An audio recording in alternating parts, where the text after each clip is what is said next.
Monsieur le Président, dans de nombreux pays, mais aussi sur les réseaux sociaux et dans la presse internationale, on entend une accusation récurrente, que la Russie aurait trahi le Venezuela, qu'elle l'aurait abandonné au moment crucial en refusant d'apporter un soutien militaire direct lorsque le président Maduro a été renversé.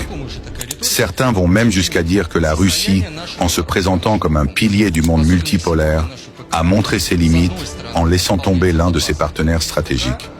Que répondez-vous à ceux qui disent que la Russie a reculé, a eu peur ou a sacrifié le Venezuela pour éviter une confrontation avec les États-Unis? Je vais être très clair.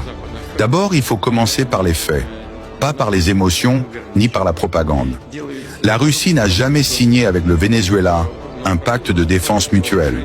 Il n'existe aucun traité entre Moscou et Caracas qui oblige la Russie à entrer en guerre si le Venezuela est attaqué. Un pacte de défense, c'est ce que nous avons avec certains États. Cela signifie, si tu es attaqué, nous entrons dans le conflit. Ce n'était pas le cas avec le Venezuela.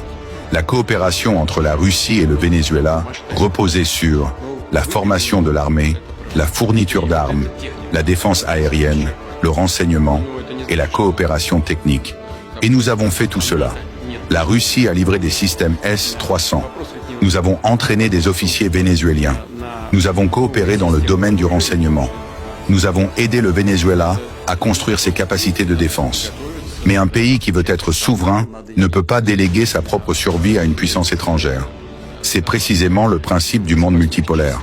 Le monde multipolaire n'est pas un système où Moscou et Pékin vont se battre pour tous les autres.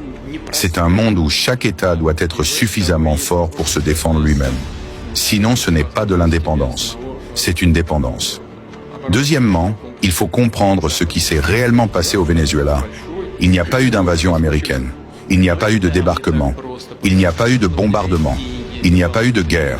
Il y a eu un effondrement interne du pouvoir. Des responsables militaires vénézuéliens ont trahi leur propre gouvernement. Ils ont remis leur président. Ils ont ouvert la porte.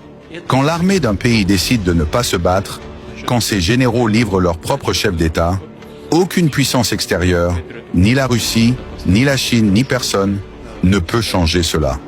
Même avec un pacte de défense, il faut une demande officielle. Il faut un État qui résiste. Il faut une armée qui combat. Or, cela n'a pas existé. Vous ne pouvez pas forcer un pays à se défendre contre sa propre trahison. Troisièmement, on parle beaucoup d'humiliation. Oui, quand un partenaire tombe, ceux qui l'ont soutenu subissent un choc politique. C'est la même chose quand l'OTAN échoue en Afghanistan. Quand les États-Unis quittent Kaboul. Quand l'Europe est incapable d'imposer sa volonté. Mais l'humiliation n'est pas une trahison. La trahison, c'est quand on abandonne un allié malgré un engagement juridique et militaire. La Russie n'a jamais abandonné ses engagements. Elle a respecté exactement ce qu'elle avait promis. Enfin, je veux rappeler une réalité simple. La Russie n'est pas un empire colonial.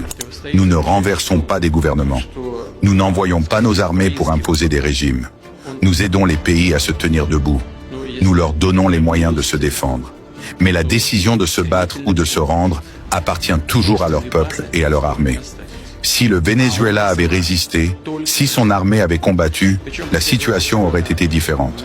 Mais on ne peut pas sauver un État qui s'effondre de l'intérieur. C'est cela, la vérité géopolitique. Si vous voulez comprendre le vrai jeu géopolitique derrière ce qui se passe au Venezuela, en Ukraine, au Moyen-Orient et dans le monde multipolaire, alors abonnez-vous sur Poutine TV, partagez cette vidéo et laissez un like parce que cette analyse ne passe jamais à la télévision. Et plus vous la diffusez, plus la vérité circule.